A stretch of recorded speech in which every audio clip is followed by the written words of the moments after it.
पंजाब हुकूमत का Lahore parking company की रीमॉडलिंग का फैसला। वज़ीर बल्दियात ज़ीशान रफ़ीक को पार्किंग कंपनी की रीमॉडलिंग का टास्क नफीस कर दिया गया। वज़ीर बल्दियात कंपनी की रीमॉडलिंग से मुतालिक सिफारिशात वज़ीर आला को पेश करेंगे। मज़ीद तफ़सीलात जानते हैं राव दिलशाद से। राव दिलशाद, आगाह कीजिएगा। लाहौर पार्किंग कंपनी अपने जो है वो 14 साल बाद भी अहदाफ जो है वो पूरे नहीं कर सकी, तो इस पर अब पंजाब हुकूमत ने लाहौर पार्किंग कंपनी की रीमॉडलिंग का फैसला किया है। आपके बताएं कि लाहौर पार्किंग कंपनी की इस्तेदाद कार को यानी कैपेसिटी बिल्डिंग को बढ़ाने और जदीद खतूत पर इस्तवार करने के हवाले से ये रीमॉडलिंग जो है वो की जाएगी। इस हवाले से वज़ीर आला पंजाब मरियम नवाज शरीफ ने बाकायदा सूबाई वज़ीर बल्दियात ज़ीशान रफ़ीक को बाकायदा टास्क जो है वो तफवीज़ किया है।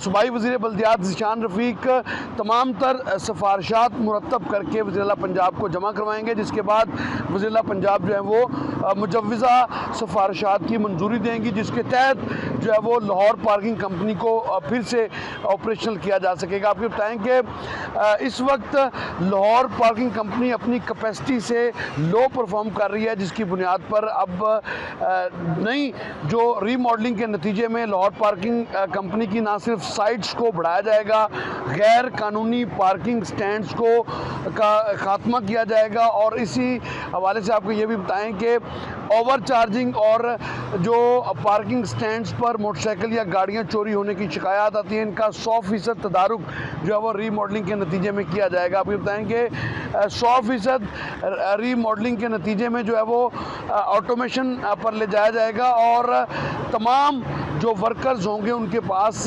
गैजेट्स होंगे और जो रेट तय होगा, जो सरकारी पार्किंग फ़ीस होगी, सिर्फ वही सार्फिन को अदा करनी होगी। जबकि नई पार्किंग साइट्स बढ़ाने के साथ साथ नई पार्किंग बेस भी बनाई जाएंगी, जहां पर लाइन और लेन मार्किंग को यकीनी बनाया जाएगा ताकि जो है वो गाड़ी लाइन के बाहर खड़ी ना हो। आपको बताएं कि इस हवाले से ट्रैफिक पुलिस को भी ऑन बोर्ड लिया जाएगा ताकि जो बेहंगम ट्रैफिक के मसाइल पार्किंग के निज़ाम के दरम बरम होने के नतीजे में सामने आते हैं, उनसे भी छुटकारा हासिल किया जा सके और इसी तरह से पार्किंग को भी स्ट्रीमलाइन किया जाएगा। आपको बताएं कि इस हवाले से बाकायदा आगाज़ भी कर दिया गया वर्किंग का और बताया ये गया है कि रीमॉडलिंग के नतीजे में वेस्टर्न मॉडल को अडॉप्ट किया जाएगा ताकि 100% गाड़ी भी महफूज हो और पार्किंग के जो मकासद हैं लाहौर पार्किंग कंपनी के वो भी हासिल हो सके।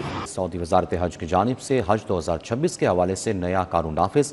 15 साल से कम उम्र बच्चों के तमाम वीज़े मनसूख कर दिए गए। 15 साल से कम उम्र बच्चे हज 2026 का हिस्सा नहीं बन सकेंगे। तफसीलात जानते हैं सईद अहमद से। जी सईद, बताइएगा। बिल्कुल, सऊदी वजारत हज की जानिब से एक नया कानून है, उसका नफाज किया गया है, जिसके मुताबिक 15 साल से कम उम्र बच्चे जिन्हें वो अब हज 2026 का हिस्सा है वो नहीं कर सकेंगे। इस हवाले से जो तमाम एयरलाइंस इंतजामिया को हदायत है वो जारी कर दी गई हैं। और कहा गया है कि 22 मई यानी यौम अरफा वाले दिन से तक जो बच्चों की उम्र 15 साल से कम होगी, वो बच्चे लाहौर समेत मुल्क भर के एयरपोर्ट से ऊपर से उनको सऊदी अरब का सफर है वो नहीं करवाया जाएगा। इस हवाले से तमाम एयरलाइंस को नोटिफिकेशन जारी है वो दे दी गई है। अब तमाम बच्चे जिनकी उम्र 15 साल से कम है वो हज 2025 है वो नहीं कर सकेंगे। इस हवाले से जो सख्ती के साथ अमल दरामद करवाने की हिदायत है वो सऊदी वज़ारत हज की तरफ से जारी कर दी गई है। आगे बढ़ते हुए आपको बताएं कि महंगाई ने जहाज़ से सफ़र करने वाले लाखों मुसाफिरों को महदूद कर दिया। मुल्की और गैर मुल्की एयरलाइंस ने अंदरून मुल्क किराए में 15 से 20 हज़ार रुपये कमी कर दी। मुसाफिरों की कमी से अंदरून और बैरून ममालिक जाने और आने वाली 120 परवासें मनसूख हुई। मुल्क भर के एयरपोर्ट से अंदरून और बैरून ममालिक जाने वाली परवासों में कमी। ईरान अमरीका कशीदगी के बाद महंगाई ने एविएशन इंडस्ट्री को अपनी लपेट में ले लिया। मुख्तलिफ एयरलाइन की कराची, इस्लामाबाद, मुल्तान, पेशावर, सियालकोट, फैसलाबाद की 20 परवासें मनसूख हुई। Sharjah, Bahrain, Kuwait, Qatar, Dubai, Doha, Istanbul की 100 परवासें मनसूख की गईं।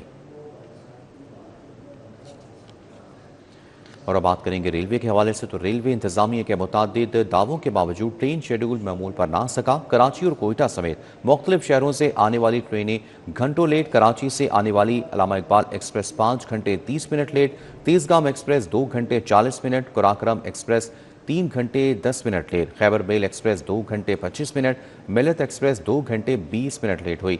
अवाम एक्सप्रेस 2 घंटे 10 मिनट, पाक बिजनेस एक्सप्रेस 2 घंटे ताख़ीर का शिकार। कराची एक्सप्रेस 1 घंटा 55 मिनट लेट हुई। गालिब मार्केट में 3 अफराद ने गैस सिलेंडरों से भरा ट्रक लूट लिया। आरिफ नामी शख्स गैस सिलेंडरों की सप्लाई देने जा रहा था। गुलबर्ग में 20 से 25 अफराद ने ट्रक ज़बरदस्ती रोककर 40 सिलेंडर गायब कर दिए। मुलजिमान साजिद खान, साहिल खान, हमजा खान और दीगर 35 लाख के गैस सिलेंडर लेकर फरार हो गए।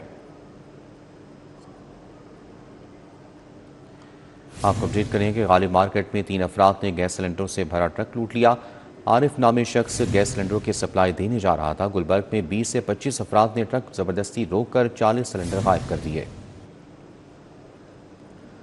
CTO सैयद अब्दुर्रहीम शराजी के शहर के मुख्तलिफ इलाकों के अचानक दौरे। CTO का ड्राइविंग लाइसेंस सेंटर का भी दौरा, शहरियों से सहूलियात बारे दरियाफ्त किया। तफसीलात जानते हैं आबिद चौधरी से। जी आबिद, आगाह कीजिएगा।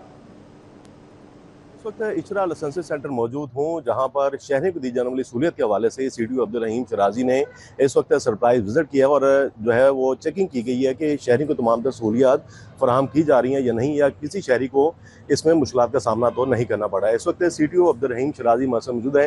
सर बताइएगा, सरप्राइज विजिट किया गया है, क्या देखने में आया है, शहरों को कैसी सहूलतें फराहम? जी बिस्मिल्लाह, बस ये जितने हमारे ड्राइविंग स्कूल्स हैं, टेस्टिंग सेंटर्स हैं, वहाँ का विजिट कर रहे हैं। ये हमारा बड़ा मेन इचरा का है, जहाँ पर तमाम तर लाइसेंसिंग के हवाले से मिलती है। यहाँ पर टेस्टिंग सेंटर भी है। बिल्कुल ठीक। वहाँ पर मैं आके देख रहा था कि इनके बाकी, और यहाँ पर साथ हमारे 3 सेक्टर्स के इंचार्ज दफातर भी हैं इनके, इचरा मेन मार्केट दूसरा, ठीक है। उनके हम देख रहे थे कि उनकी वर्किंग कैसी है, उनके ऑफिस कंडीशंस कैसी हैं। यहाँ पर आके देख रहे हैं, लोगों से फीडबैक ले रहे हैं कि उनको किसी किस्म के मसले मसाइल तो नहीं हो रहे। ठीक है। तो ये बड़ा अच्छा हुकूमत का इक़दाम है लोगों को फैसिलिटेट करने का। और मेरी लोगों से यही है कि ज़्यादा से ज़्यादा लोग जो हैं जिनके लाइसेंस नहीं बने हुए वो आएँ और इनको सहूलियात को फ़ायदा उठाते हुए अपने लाइसेंस बनवाएं। तो कितने लाहौर में जो है वो ड्राइविंग सेंटर्स हैं जहाँ पर शहरी जो आज जाकर अब ड्राइविंग भी सीख सकते हैं और उसके साथ साथ लाइसेंस जो है उनको वो भी फराहम किया जाए? हमारे 12 टेस्टिंग सेंटर्स हैं और हमारे दूसरे जो हैं 33 सेंटर्स हैं। इनको हम कोशिश करें कि और बढ़ाएं, ख़ास तौर पे जो फीमेल्स हैं उनके लिए जो सिर्फ फीमेल स्पेसिफिक हो वहाँ पर। और बहुत सारी में आई है कि शायद बहुत सारी हमारी जो बहनें हैं वो स्कूटी चलाना चाहती हैं, तो ज़्यादा कार के साथ साथ स्कूटी का भी हम उनको स्कूल कॉलेज जाने वाली, जो यूनिवर्सिटी जाने वाली, तो वो ईवी, हाँ जी बिल्कुल, उनके लिए ईवी स्कूटीज़ का भी हम बंदोबस्त करें ताकि वो जाके वहाँ पर जाएं और उनको एक बिल्कुल महफूज माहौल मिले जहाँ पर वो जाके प्रॉपर्ली गाड़ी चलाना या मोटरसाइकिल या, लेकिन उनको जब सिखाया जा रहा है अभी तो वो क्लच वाली मोटरसाइकिल पर सिखाया जा रहा था कि वो अगर उस पर स्विच ओवर भी करें तो वो करेंगे। बहुत सारी कहती हैं हमने वो चलानी है, हमें सिर्फ वो ईवी स्कूटी चलानी है, तो वो हम इंशाल्लाह वो भी जल्दी इंट्रोड्यूस कराएंगे। तो शहरियों से बातचीत हुई, कोई किसी किस्म की परेशानी? नहीं, किसी को कोई परेशानी, मतलब एक बैठे हुए थे भी आपके यहाँ से पहले, वो उनका 1995 से कोई लाइसेंस था जो कि कैंसिल हो गया बिकॉज उनका एक्सीडेंट हुआ था, उन्हें न्यू नहीं कराया था। तो अब वो यही कह रहे थे कि जी मैं तो बहुत ज़्यादा फाइन हो गया होगा इसके ऊपर, तो इस पर क्या करेंगे, कैंसिल करेंगे, नया लाइसेंस बनवाएंगे, क्या करेंगे, कॉन्डोनेशन होगा फाइन का बिकॉज उनके पास कोई मेडिकल हिस्ट्री है। तो वो उनसे बातचीत हो रही थी, तो मैंने कहा इस पर मैं भी आप अपनी जो भी कवायफ हैं दें, वो हेडक्वार्टर से हम उससे मज़ीद क्लैरिटी ले लेंगे। अगर इस तरह को बंदा है जिसको कोई इस तरह की होगी भी और दोबारा फिर ऑफकोर्स मेडिकल टेस्ट वो उनको टांगों में रॉड्स लगी हुई थी। ठीक है। और बाकी लोग हैं जो कि कुछ बता रहे हैं कि जी कभी तक गाड़ी ख़राब हो जाती है तो थोड़ा सा मसले मसाइल होते हैं, तो इंशाल्लाह इन चीज़ों को बेहतर हम मज़ीद करेंगे इंशाल्लाह। बिल्कुल ठीक है। CTO अब्दुर्रहीम शराजी थे जिनका कहना था कि शहर के मुख्तलिफ इलाकों में ड्राइविंग सेंटर तो उसके साथ साथ खिदमत मराकज़ जो हैं वो कायम किए गए जहाँ पर शहरी बिला झिझक अपने ड्राइविंग दीगर खिदमत के लिए। ठीक है, बहुत शुक्रिया आबिद चौधरी आगाह करने के लिए। मेहंदी पार्क ग्रीन टाउन तबाहाली का शिकार, इलाका मकीन तफरीह से महरूम। पार्क में जगह जगह कूड़ा करकट, बेंचेस भी टूट फूट का शिकार है। तफरीह सरगर्मियों के लिए ये इलाके का वाहिद पार्क है। मज़ीद तफसीलात जानते हैं अफशा से। जी अफशा, आगाह कीजिएगा।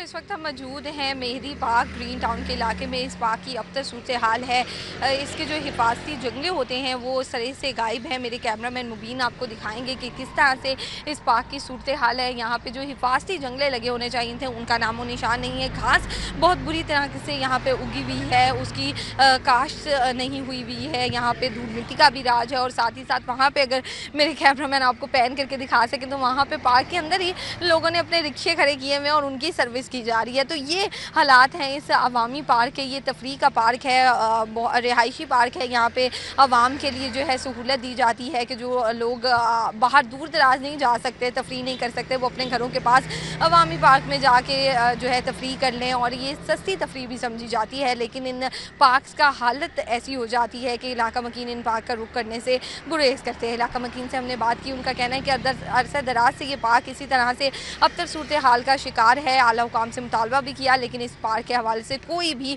नोटिस नहीं लिया गया। पार्क में झूलों का भी नामो निशान नहीं है, जिसकी वजह से बच्चे भी यहाँ पे सरगर्मियाँ नहीं कर पाते, और रात के औकात में यहाँ पे लाइटिंग भी नहीं होती है, जिसकी वजह से ख़वातीन भी इस पार्क का रुख नहीं कर सकती हैं। आला हुकाम से उनका एक बार फिर यही मुतालबा है कि इस पार्क के हवाले से नोटिस लिया जाए और जल्द से जल्द इसकी बहाली की जाए। ठीक है, शुक्रिया अफशा आगाह करने के लिए।